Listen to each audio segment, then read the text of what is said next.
This was actually an unreleased video of mine. I never even like made this video, but it was such an important topic. I should have made it. Where I said the real way to amass wealth, the real way to make a good amount of money is to not need the money. Which of course most people can't do because they need the money.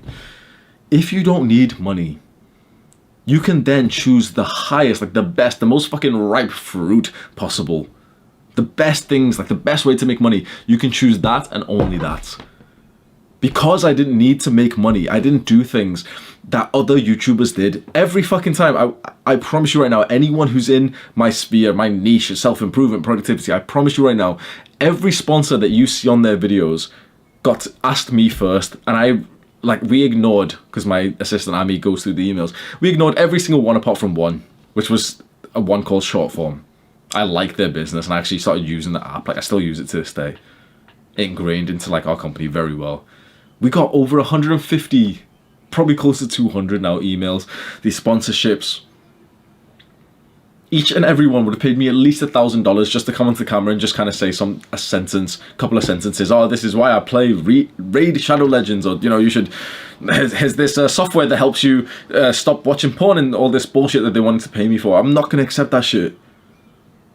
And yet, I see my competition accepting those products. Teach Henley, they're the fucking, like, I swear to God, when Teach Henley emailed me, I literally thought to myself, like, bro, I'm going to see this on, like, okay, right now they're marketing, they're doing influencer marketing. I'm not even going to reject them. I'm literally just going to leave them on scene. And I guarantee that I'm going to see Teach Henley adverts pop up on, like, YouTubers who are in my space. And that's exactly what happened. You might know who I'm talking about. There was a fair amount of guys who started like just doing bullshit like, oh, that's my skincare. So shut the fuck up, bro. Shut the fuck. You were not using those fucking products, bro. You fucking liar. That's what they'll do. They'll cash out early because they need that money. Because they spend their time working on just making money instead of feeling like they have enough, and then they can level up their skills and secure long-term wealth. I'd like to raise people up, but I'm going to give like a hard fucking lesson. The majority of the YouTubers that you watch and enjoy will not be around for another 1 year.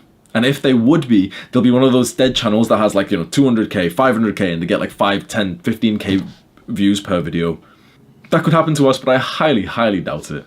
We are literally on track to becoming the most popular self-improvement, like masculine men's type of channel out there that has ever existed. That is reasonably unreasonable. And that is where the long-term wealth comes in.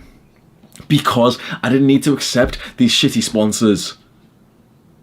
I didn't need to constantly push things that I was selling to you. And what's very interesting, if you watch some of my previous videos, like the old videos, I had to constantly push because I was just about making enough, and, you know, I wanted to make more so that we could afford the editor and everything. That's when I was focused on money. I was focused on money up until I started making about $10,000 a month. So if you go through the old videos, you know, we go through the video and everything, and for the last like 1.5 minutes, I'm like hard selling. I'm almost begging you to buy my shit. I'm like, guys, if you pay me for an invite, I'm saying some stupid shit, bro, because I was desperate, because I needed money. And so what do you think that did to the growth then? Of course, you know, it kind of enabled us to continue growing, so we don't really understand, you know, this type of question's kind of weird. If you could go back in time, would you change anything because you still ended up at a position that you like?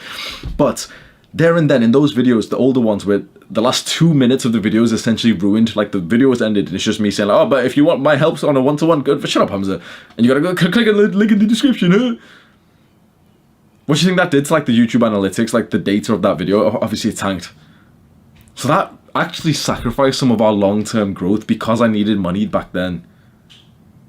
As soon as I got to 10,000 a month, I stopped thinking about money, and that's when you've actually seen like such a dip in my sort of salesman attitude.